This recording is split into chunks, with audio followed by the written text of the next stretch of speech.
Olá, meus amigos, muito bom dia a todos.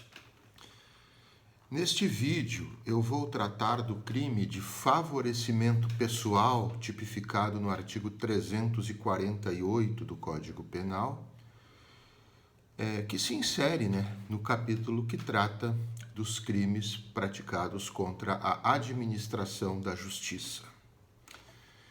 Então, já por este aspecto topológico, nós podemos observar que o crime do artigo 348, ele tem como objeto da proteção jurídica a administração da justiça e, em especial, o interesse na efetividade das decisões judiciais, para que as decisões judiciais, elas, de fato, sejam decisões que produzam os efeitos para os quais elas foram prolatadas.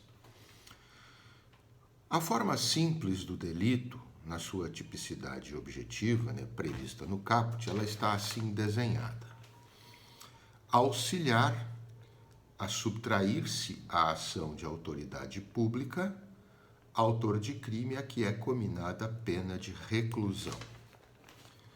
Então, o núcleo, neste caso, é o núcleo auxiliar. O verbo nuclear é o verbo nuclear, o que retrata a ação central contida no tipo.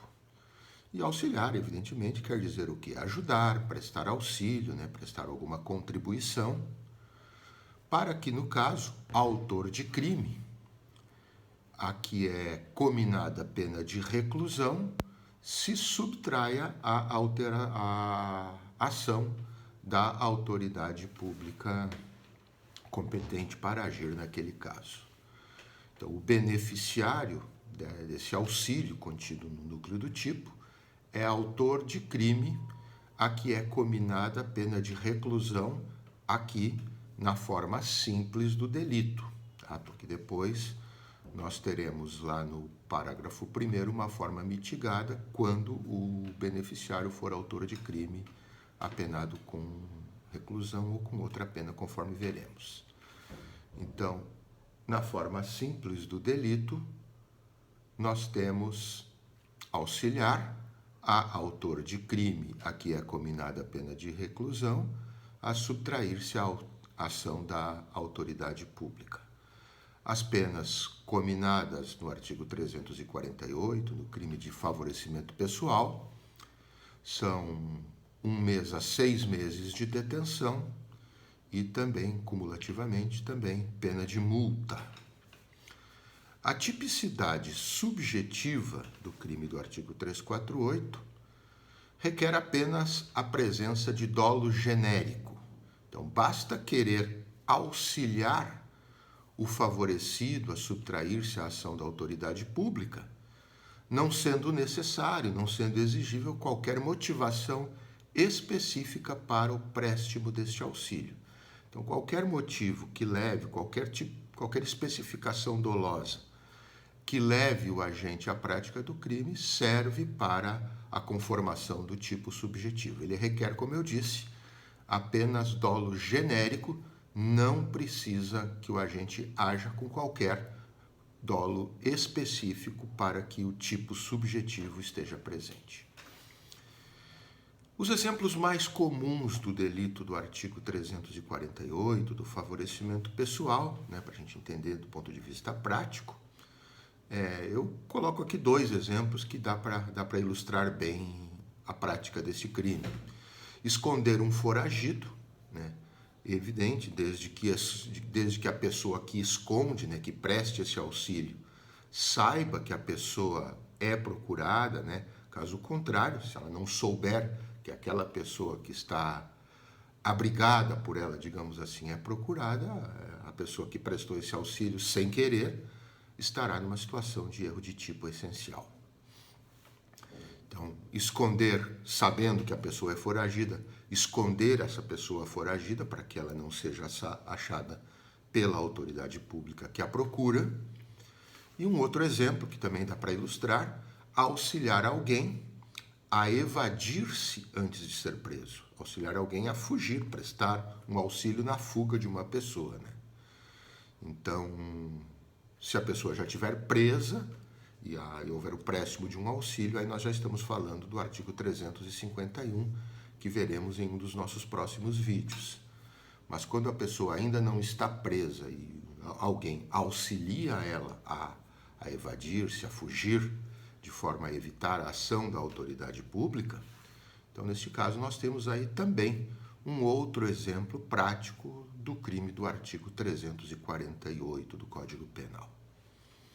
Sujeitos do crime, né? O sujeito ativo do crime de favorecimento pessoal é qualquer pessoa, porque afinal de contas qualquer pessoa pode atuar dessa maneira, né? Não se exigindo qualquer condição especial do agente. Qualquer pessoa pode prestar esse auxílio a que alguém se furte aí a ação da autoridade pública.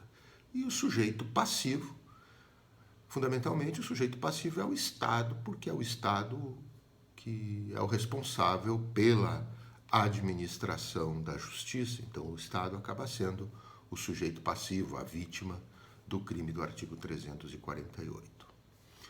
O momento consumativo, quando é que o crime do artigo 348 se consuma?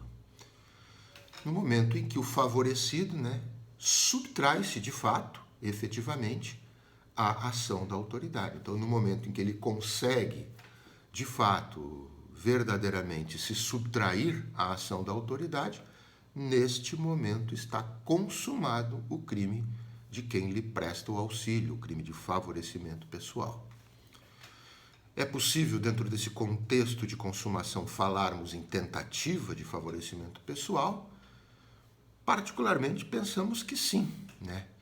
Se o auxílio é prestado, por exemplo, se o auxílio ele é prestado, mas por algum motivo o favorecido não consegue subtrair-se à ação da autoridade, vamos dizer que eu tento ajudar alguém a fugir, tento ajudar alguém a evadir-se, mas em meio a esta fuga, em meio a esta evasão, a pessoa favorecida acaba sendo presa, acaba sendo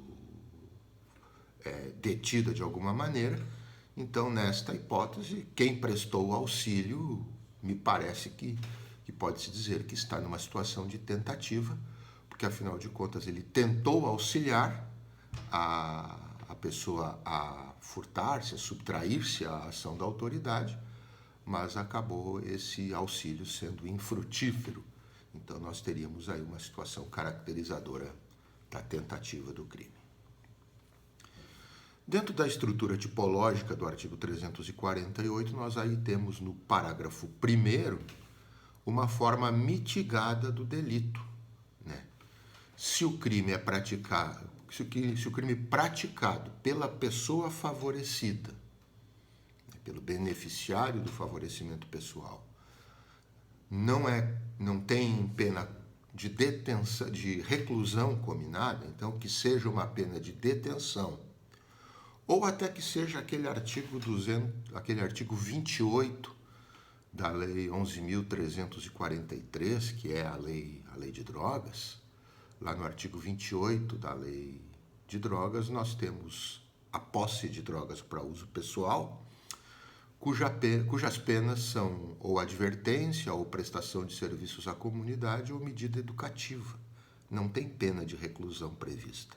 Discute-se até se aquilo ali de fato é um crime ou não, mas em admitindo-se que seja crime, né, seria então também um crime que não tem pena de reclusão prevista no preceito secundário. Então, se a pessoa beneficiária ela pratica um crime que não tenha cominada a pena de reclusão, então quem prestou o favorecimento pessoal pratica a forma mitigada do artigo 348, prevista no seu parágrafo 1º. A pena baixa, a pena cominada baixa para 15 dias a 3 meses de detenção, mantendo-se cumulativamente a multa, né? Então, a forma simples do delito, para a gente entender bem, a forma simples do delito decorre do favorecimento pessoal ser prestado para quem tenha praticado um crime apenado com reclusão. E a forma mitigada do parágrafo 1º prevê o favorecimento pessoal para quem tenha praticado um crime cuja cominação não seja reclusão. Pode ser, então, uma cominação de detenção, no crime praticado pelo favorecido, ou, sendo o caso do artigo 28 da Lei 11.343, existem ali outras penas, né? Advertência, prestação de serviços à comunidade e também medida educativa. Então, pode ser em qualquer dessas situações, teremos aí a forma mitigada do favorecimento pessoal do artigo 348, tipificada no seu parágrafo 1º. O parágrafo 2º do 348 prevê aquilo que nós chamamos tecnicamente de escusa absolutória, né? Que é, na verdade, uma causa de isenção de pena inscrita pelo legislador pura e simplesmente por uma opção político-criminal de quem editou, de quem concebeu a lei. No parágrafo 2º, então, qual é a escusa absolutória que vai gerar isenção de pena para quem tenha praticado o crime de favorecimento pessoal? Diz assim o parágrafo 2º: se quem presta o auxílio é ascendente, descendente, cônjuge ou irmão do criminoso, fica isento de pena. Então, a pessoa, para obter a escusa absolutória do parágrafo 2º ao prestar o favorecimento pessoal, precisa ser, em relação ao criminoso favorecido, precisa ser ascendente, pode ser pai, mãe, avô, avó, descendente, filho, filha, neto, neta, cônjuge, que é a pessoa com a qual ele é casado, e aí pensamos que esta mesma escusa absolutória ela também se estende, por uma analogia que favoreça o réu, também se estende ao companheiro ou à companheira, no caso de união estável, e ainda o irmão, né? O irmão em qualquer tipo de relação fraternal, pode ser unilateral, bilateral, pode ser biológica, pode ser adotiva, né? Então, pode ser socioafetiva, então não importa a natureza dessa relação de irmandade, de fraternidade, também o irmão pode ser beneficiado com a escusa absolutória do parágrafo 2º, certo? Então, repetindo quais são os beneficiários que então ficam isentos de pena caso prestem o auxílio na condição de favorecedores pessoais de um determinado criminoso: o ascendente, o descendente, o cônjuge e o irmão. Regra do parágrafo 2º do artigo 348. E, para finalizar esse vídeo, meus amigos, então, quanto à ação penal, ela é pública incondicionada. Então, a titularidade para a propositura da ação penal, se for o caso de existir justa causa para isso, é do Ministério Público, aliás, como a grande maioria dos crimes contra a administração da justiça, né, exceto aquele parágrafo único do artigo 345, do exercício arbitrário das próprias razões, os demais crimes contra a administração da justiça são sempre de ação penal pública incondicionada, sendo esse, então, também o caso aqui do artigo 348 do Código Penal, o Ministério Público como, então, o titular da ação penal respectiva. É isso, meus amigos, sobre o crime de favorecimento pessoal. Até o nosso próximo vídeo, no qual eu tratarei do crime do artigo 349, que é o favorecimento real. Um abraço e até lá.